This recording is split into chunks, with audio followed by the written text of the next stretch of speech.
Because you know me, Larry, Italian blood in me gets that. Y'all start bubbling up, and I get emotional. But I am going to miss your sense of humor up here. It gets all of us through some of the more difficult board meetings. So we're going to miss you, and who knows? We'll be calling you very periodically just to see how your golf game's doing. Yeah. So thank you very, very much. Let's give them a round of applause.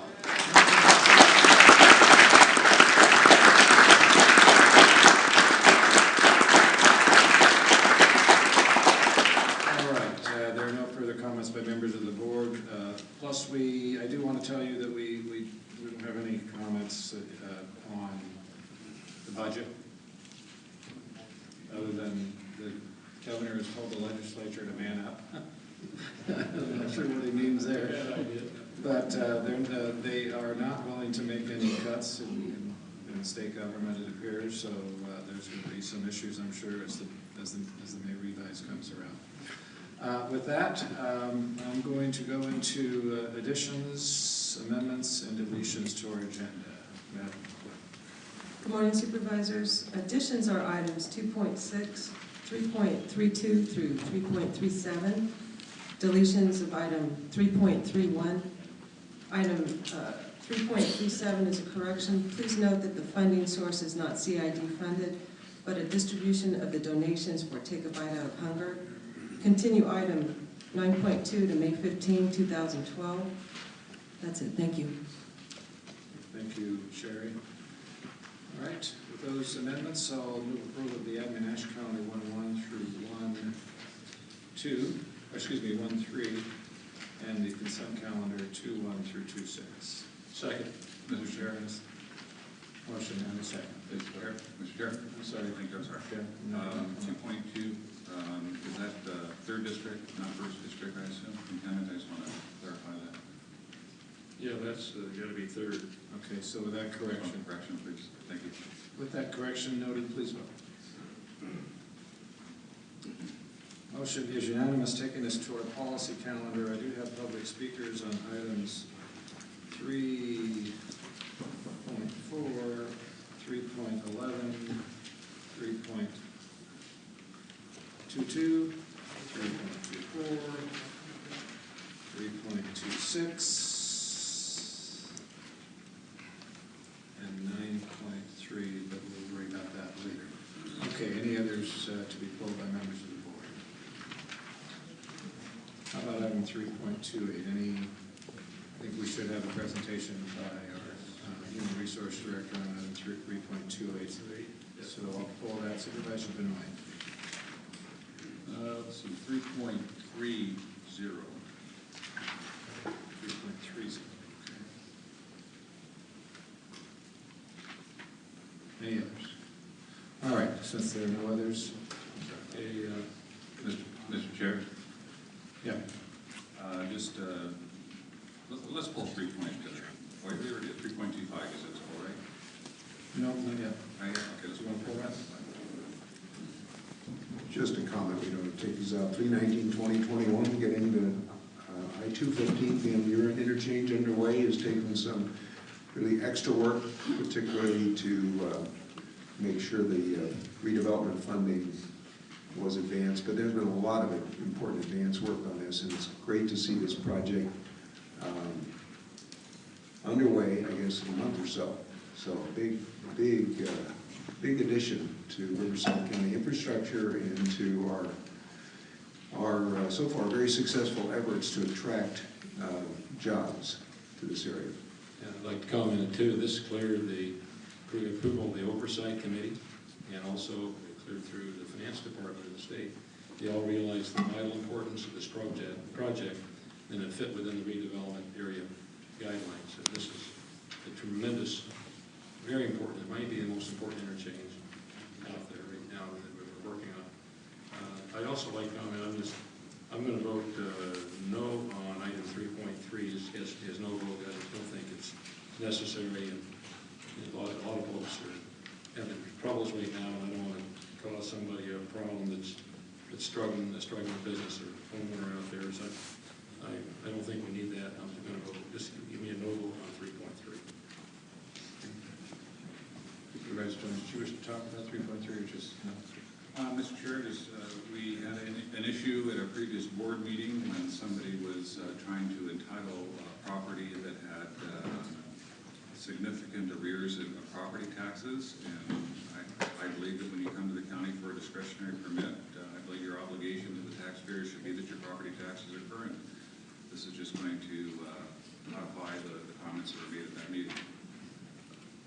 This has to come back to the board anyway for review by legal counsel, so let's go ahead and include that in the master motion. Supervisor Ashley is going to vote no on item 3.3. With the remainder items that have been pulled, I'll move approval of the policy calendar.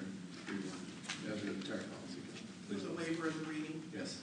On item 3.23, Treasurer Tax Collector, introduction of ordinance number 654.18, an ordinance of the County of Riverside amending ordinance 654.17 relating to the fee schedule for services rendered by the Office of the Treasurer Tax Collector.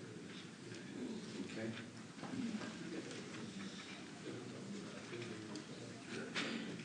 Motion is unanimous. Now, taking us to our first item pulled by the public, this is item 3.4, Paul Jacobs. Paul has 3 minutes given to him by Gary Grant. 6 minutes. Good morning, Honorable Chairman Tavaglione, Supervisors, County staff, and members of the public. My name is Paul Jacobs, a resident of Temecula. Thank you for putting this item on your agenda. The report prepared for you by County Council omits the fact that for decades, up until February of 2010, the county policy was to validate parking for all members of the public attending board meetings. And it wasn't until February of this year that the county started charging disabled citizens and veterans for parking in the garage. The report does not inform on how the 4 outdoor handicap spaces are utilized. If county employees are filling those spaces, then disabled members of the public are either forced to park a distance away if they can find a nearby metered space on a street, or they must pay to park in the spaces most convenient to them and designed for their special needs in the garage just outside of this building. Risk management has not been considered. Street parking is more difficult and potentially hazardous for disabled people compared to handicap parking spaces that provide room for disabled people and the assistive equipment they may require. A person with a heart condition should not be made to walk an additional distance because of a heartless county policy. The case of Spicer v. the City of Camarillo cited by County Council is irrelevant to this matter, as it pertains to a disabled individual attempting to abuse his parking privileges to thwart a 72-hour time limit on street parking. The City of Camarillo did not initiate a policy that kicked disabled drivers from the safety of a parking structure to the curb. Riverside County once provided safe, designated free spaces designed for disabled drivers in the garage, and now creates a potential liability should a disabled citizen suffer an injury in the course of navigating the comparatively unsafe street parking. I have to believe that the potential cost of litigation defense case from a situation created by inconveniencing the disabled community would far exceed the cost of simply doing the right thing, providing free parking to all citizens interested and involved in the public process.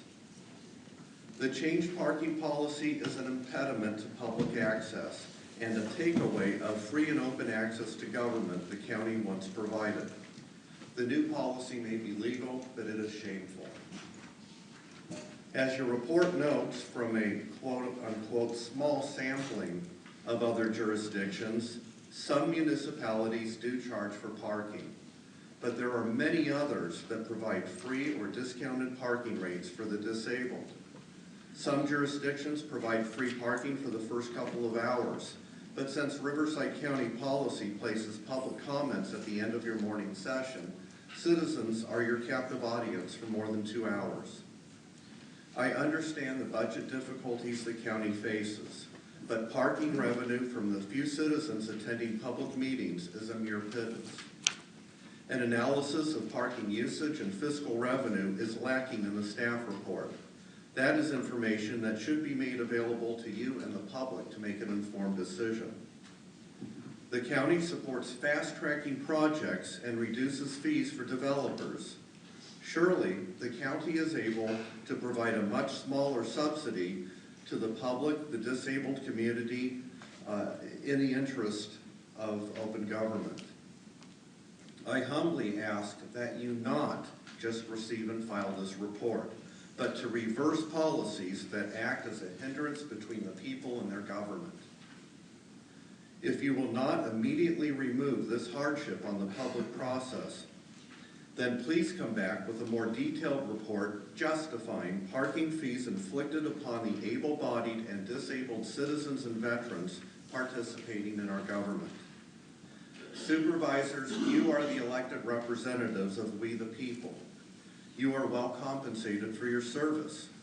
Why should citizens receiving nothing for performing their civic duty be charged for their participation in government? What you have now is, in effect, a poll tax on public participation. $8 probably doesn't seem like much to you, but for people on a fixed income, it can be a barrier to public participation. Some of you have acknowledged your own personal experiences with accessibility issues disabled people encounter every day. As County Council notes in the report, you have the discretion to open doors of accessibility by removing barriers.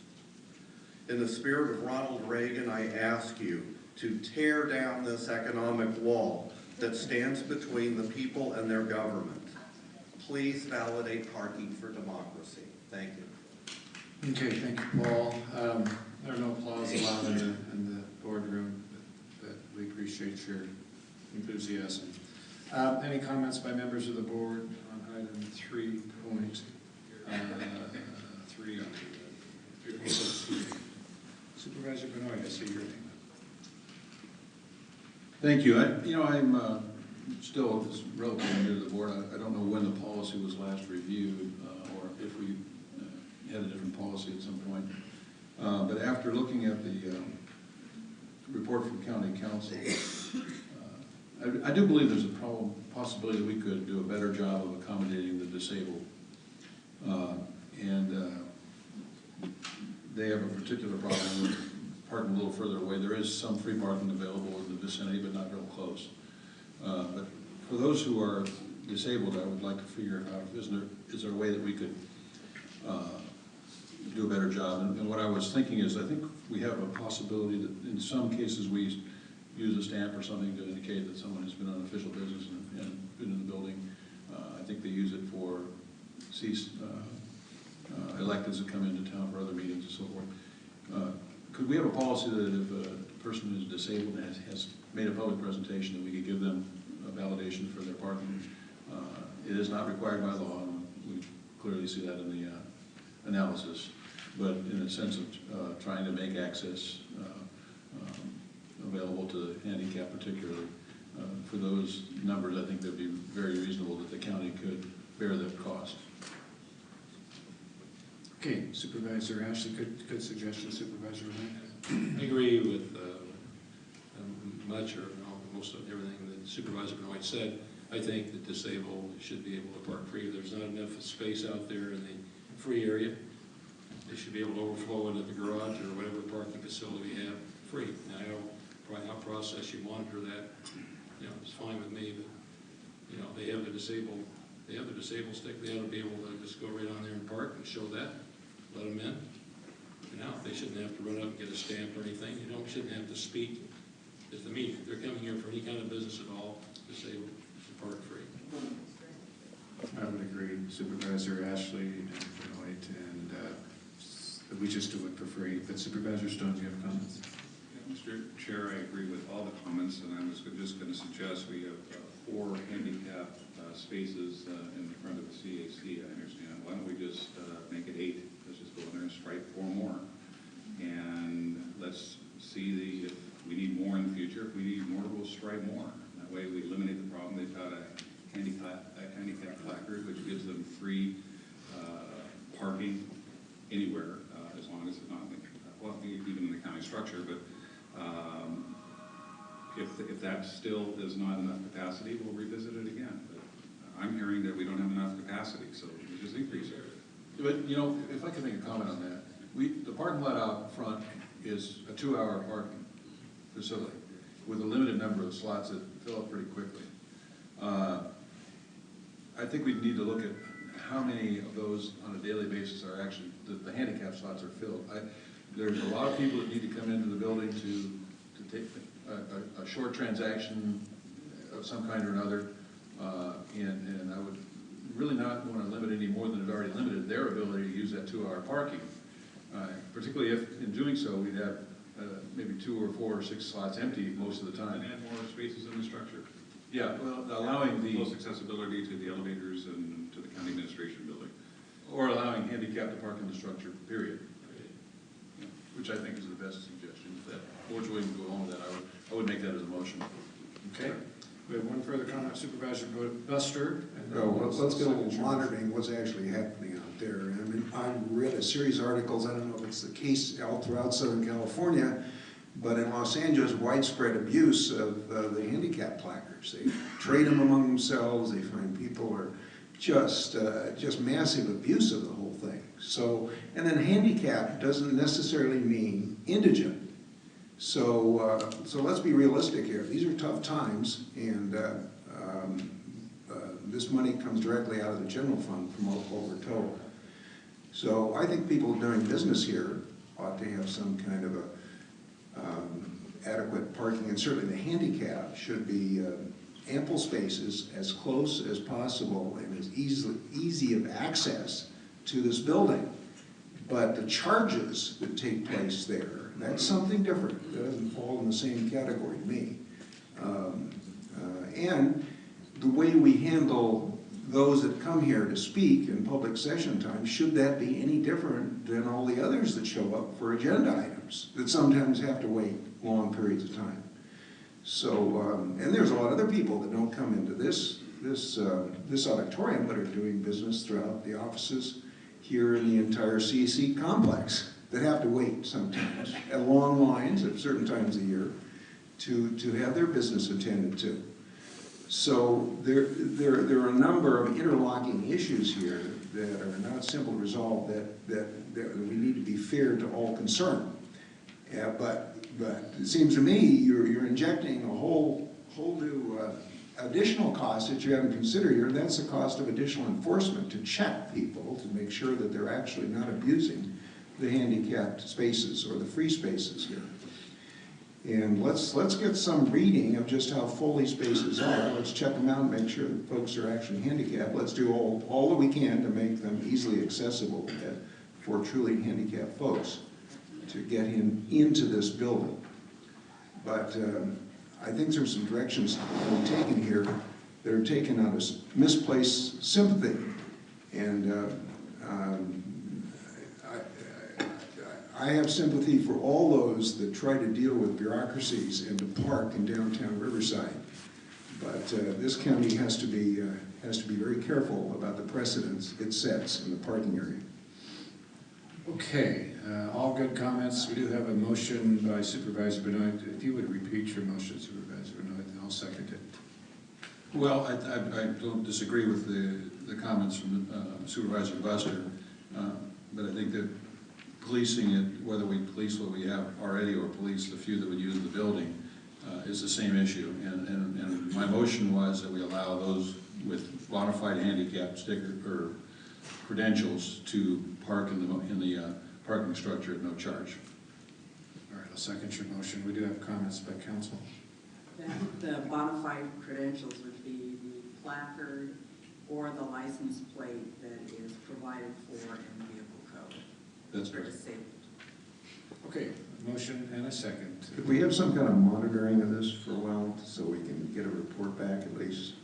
Is that? Yeah, I would include it in the motion Okay. that we keep track of if that's something that can be done reasonably easily at the booth of how many of those we have. Okay. You make that happen relatively easy, Rob? Okay, very good. We have a motion and a second, please, Rob. All right, motion is unanimous. That takes us to another item pulled. Rebecca, item 3.11.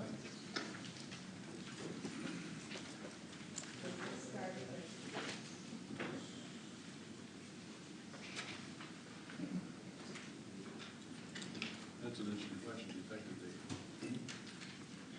date. Rebecca? Are you going to speak on item 3.11?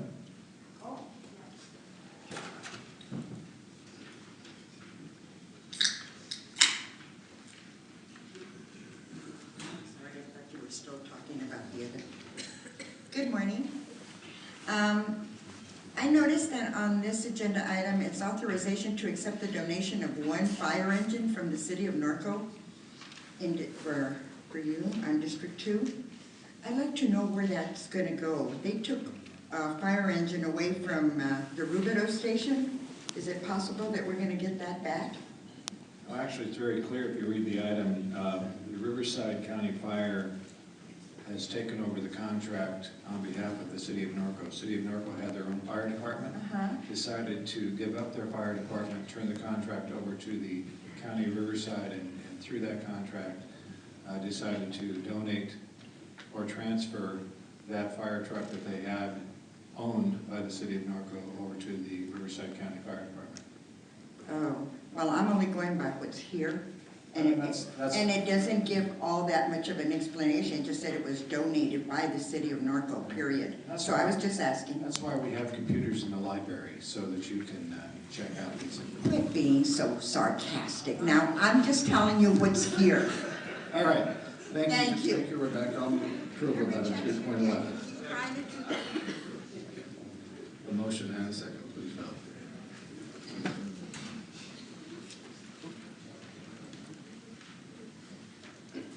Motion is unanimous. Taking us to item 3.22. Rebecca.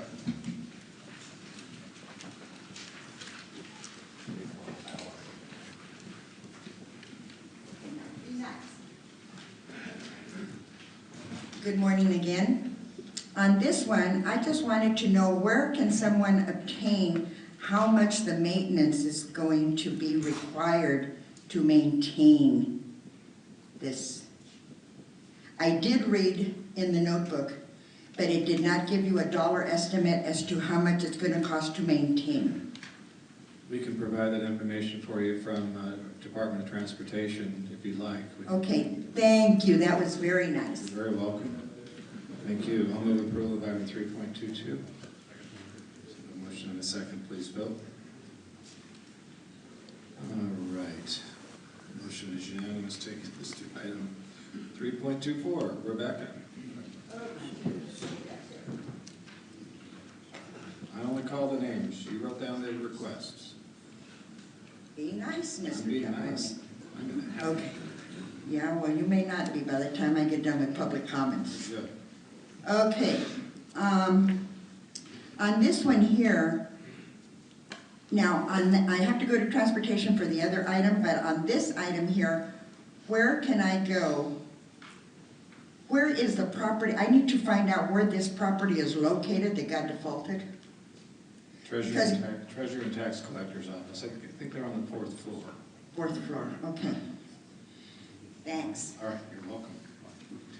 All right, I'll move approval of item 3.24. A motion and a second, please vote.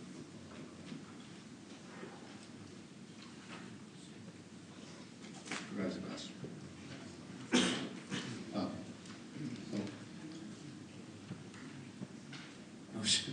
Motion is unanimous. 5-0, taking us to Jeff Stone, Supervisor Stone, item 3.25. Thank you, Mr. Chair, and Rob, I see in the capital project fund that we've got our public defender building identified in there. I know that the public defender returns, I think, a portion of his budget every year to you towards that capital fund. It looks like it's funded as a result of this plan. I just want to get a schedule. I know that the public defender's office is living in very cramped headquarters with boxes in the aisles, and they're anxiously awaiting the refurbishment of the former DA's building, and I just would like to get a schedule as to when that will be underway in a more progressive fashion and when it will be completed so that the public defender can move in. Supervisor, you asked a budget question and a scheduling question. scheduling question? Well, we could trade off on that. The $8 million you see before you, the original estimate for the remodel of the old district attorney building was in the $8 to $9 million range. That amount was set aside in CIP funds. An estimate we got back in about September or October was that the building could cost considerably more than that, on the order of as much as $14 million. So at that time, working together with EDA, we looked at the specification of the project, saw where we could cut money out. We skinny down the design and then put it out for bid. It's out for bid right now, and I think the bid is due back soon. Mr. Field will tell you more about that. We've talked with the public defender, and he has agreed to, if there's an extra amount that's needed, he's agreed to borrow that money, and we have a source for the borrowing. He'll pay it back out of his own appropriations, his own budget. That's the general plan, to make up the difference, and we'll know exactly what that difference is when the bids come back. Yes, and yeah, the reason for the increase in the estimate was there ended up being significant seismic deficiencies in that building, more significant than we had anticipated. So we had to revise the plans, and they are now out bid, as Christopher noted, and we are opening bids, I think, May 25th. It will take a little bit of time to review and award the project to the lowest responsive bidder, and we anticipate about a 16-month construction period. It's a fairly 16-month. It's a fairly complex because of the seismic retrofitting and the energy efficiency retrofitting, which includes replacing all the windows in the building and a bunch of other stuff. It's going to be a fairly complex project, so it'll take some time to get completed. But once it's done, it'll add 50 years to the life of the building. So we anticipate that's the approximate schedule. Starting. So it's fair to say that we're looking at least 2 years before the public defender is going to be able to move into those offices. About 2 years, yes. It's a significant project. And what are we doing with the former county council building? Is it vacant, or is it being utilized? It is being remodeled for use by the courts and will be transferred. Actually, it's going to be exchanged to the Board of Law Library trustees shortly, and we will then gain ownership of the property formerly known as the Zinke property and the old Provident Bank building across the street from City Hall. That's the final step in the 8-year process of the downtown property swap. So that will be happening a little bit later this year. 10. So 10 years? It's been a long day. It's been a long time. It predates my time in facilities management for EDA. So anyways, yeah. Okay, thank you. I'm just pushing for the public defender to get into these new facilities. Thanks. All right, I'll second your motion. Item 3.25, please. 16. Motion is unanimous. Item 3.26, Brian Tisdale.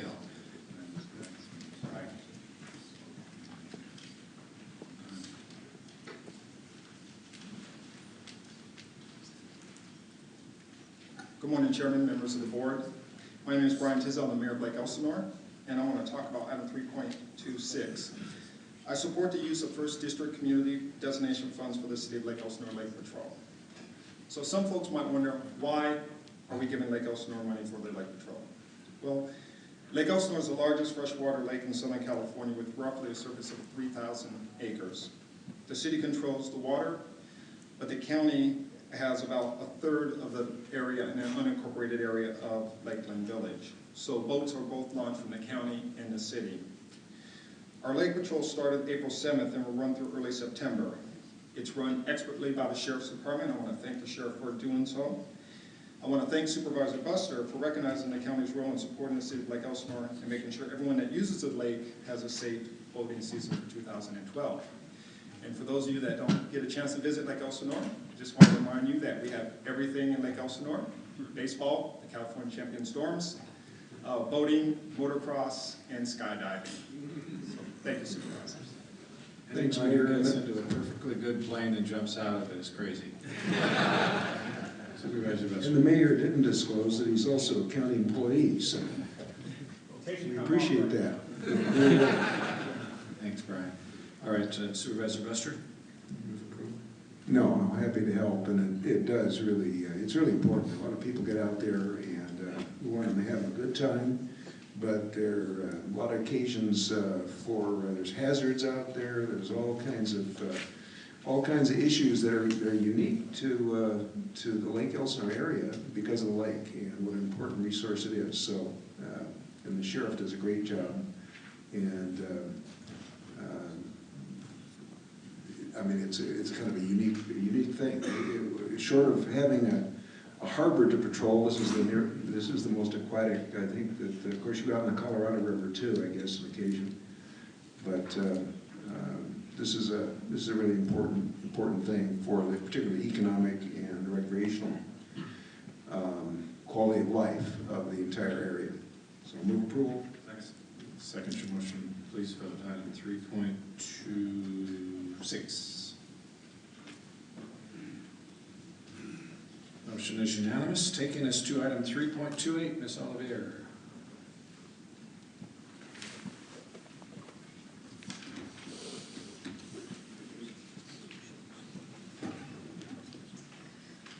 Good morning, Chairman, members of the board, Mr. Parrish and Ms. Walls.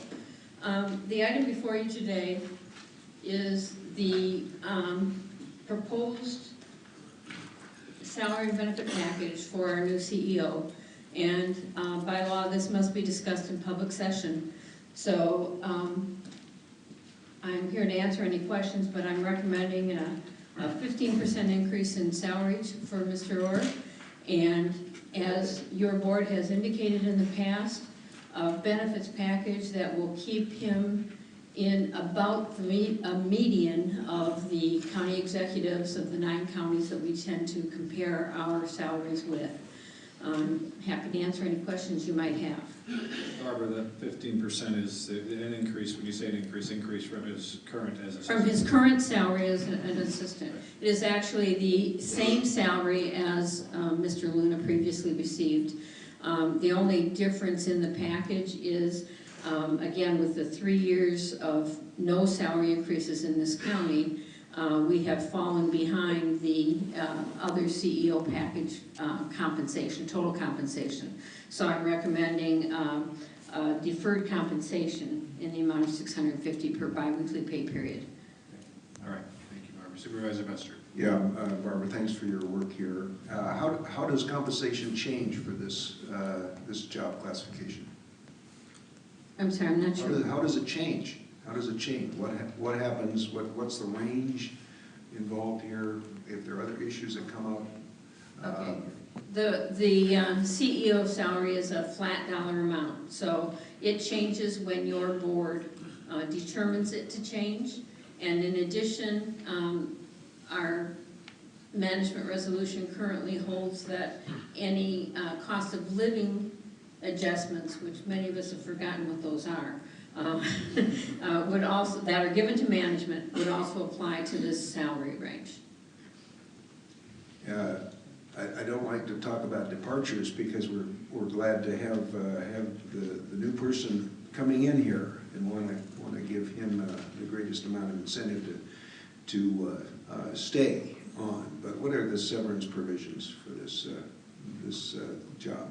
As with other at-will employees, if the board should determine that they want to release Mr. Orr from his service, he would be entitled to up to 6 months of severance pay at that point in time. If, on the other hand, Mr. Orr decides to leave, there is no severance package for that. And that 6 months is a standard provision based on years of service, is it? Correct. And with Mr. Orr's service, he would get the full amount, 6 years. Okay. 6 months, I mean. All right.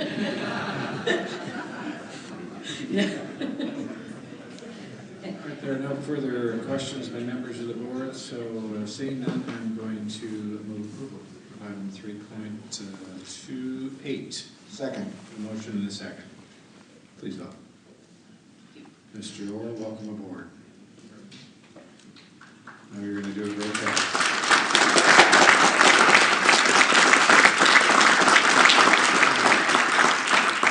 The man who has proven himself from day one with the district attorney's office on up into code enforcement to the executive office. Looking forward to great things, no doubt. Okay, thank you. Item 3.30, Supervisor Benoit. Thank you, colleagues. Just wanted to point out this is a very important piece of legislation. As you may recall, the CEC was in the process of a review of a policy that might have allowed them to take complete control of all solar and alternate renewable energy siting in the state, the effect of which would have been to remove all local control of that. AB 2075 was introduced to remove from the CEC the authority to do this unilaterally. It has been sponsored by a number of people who are very concerned about maintaining local control, including the interesting coalescence of support from the Sierra Club and the California Association of Counties and others. And I think it's particularly noteworthy that this was introduced and we received notification from our lobbying team, Mr. Moffitt particularly, almost immediately upon its introduction. And we're glad that he was on board and is watching it. And, I fully support, and I hope you will too, the action here today to oppose AB 2075. Okay. Move approval. Second your motion. No further comments, please vote. Motion is unanimous. That concludes our policy calendar. Now taking us to our 9:30 code enforcement public hearings.